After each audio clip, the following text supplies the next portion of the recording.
नमस्कार, मैं मनोज तिवारी और आज मैं आपसे बड़ी खुशी के साथ ये शेयर करने के लिए बैठा हूं।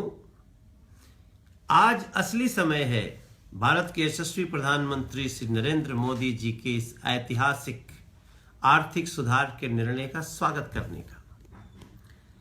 1500 के नोट पिछली रात 12 बजे से चलन में बंद हो गया। कई अफवाहें चल रही हैं, नोट कागज हो गया, अब नोट नहीं चलेगा। ऐसा नहीं है कि आपका नोट बिल्कुल कागज हो गया। प्रधानमंत्री जी कहने का मतलब है उनका नोट कागज हुआ है जो नोटों की गड्डियां देकर आतंकवादियों को भेजते हैं, जिनके पॉकेट में मोटी मोटी गड्डियां होती हैं, कागज कर दिया। जो लोग आतंकवादियों को सह देते हैं अपने पैसों से, आतंक का कारोबार करते हैं, पैसे देकर पत्थर फिकवाते हैं, जो लोग हमारे पड़ोसी देश फेक करेंसी छापते हैं, उनका नोट कागज हो गया।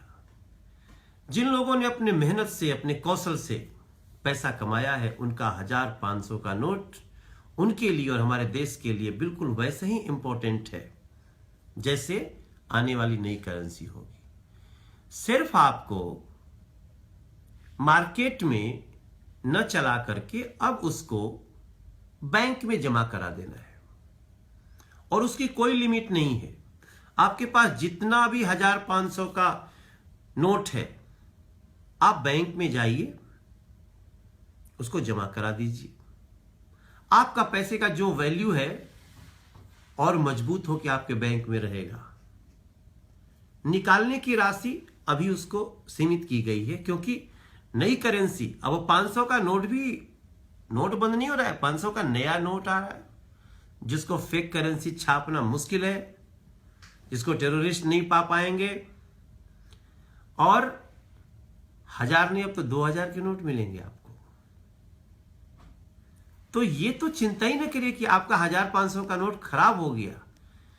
एक ऐतिहासिक आर्थिक सुधार में आपको हमारे देश की सरकार को, नरेंद्र मोदी को थोड़ी देर के लिए धैर्य के साथ खड़े होना है, ताकि हम भ्रष्टाचार पर नकेल कस सकें, ताकि हम उन सारे लोगों को रोक सकें जो विदेशों की मनी, जो ब्लैक मनी हमारा देश खोज रहा है, उसको ला लाकर जगह जगह जगह जगह उसको यूज में ला रहे हैं।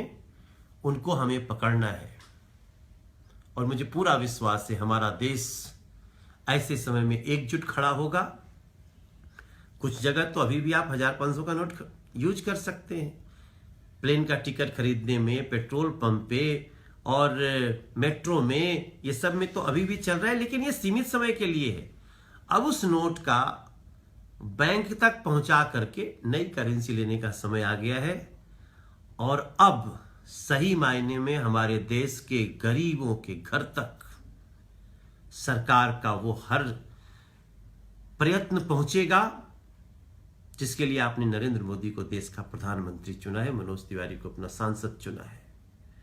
मैं आप सभी से प्रार्थना करता हूं कि इस ऐतिहासिक आर्थिक सुधार में हम सभी चट्टान की तरह प्रधानमंत्री के साथ खड़े होंगे और अपने देश में हर हाथ को काम मिले, सबको रोजगार मिले, बेईमानों का राज खत्म हो, उसके लिए एक नए भारत की कल्पना करेंगे। मुझे पूरा विश्वास है आप लोग खड़े रहेंगे और विश्वास के साथ खड़े रहेंगे। आपको बिल्कुल घबराने की जरूरत नहीं है। नरेंद्र मोदी सिर्फ और सिर्फ आपके भारत के 125 करोड़ लोगों के बेनिफिट के लिए काम कर रहे हैं। जय हिंद।